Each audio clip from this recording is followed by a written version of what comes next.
Think about this a lot because there's a lot of people that are objectively or subjectively down and out in their lives. That's how they feel. And it's often too intimidating to present them with the idea of climbing Mount Everest today, a proverbial Oh, Mount yeah. Everest. Like, just pick yourself up and go to the gym and work out Oh, and eat yeah, healthy, right. right?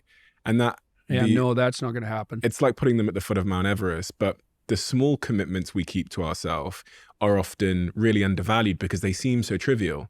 Like you saying Well, to that's the casual contempt. That's Right. another aspect of that.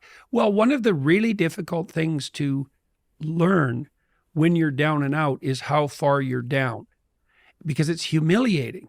You know, I was ill recently, and when I started to recover, I couldn't really button my shirts. I had to learn to do that again. I'd forgotten how to put my hands on keyboard. I didn't know where to put my hands.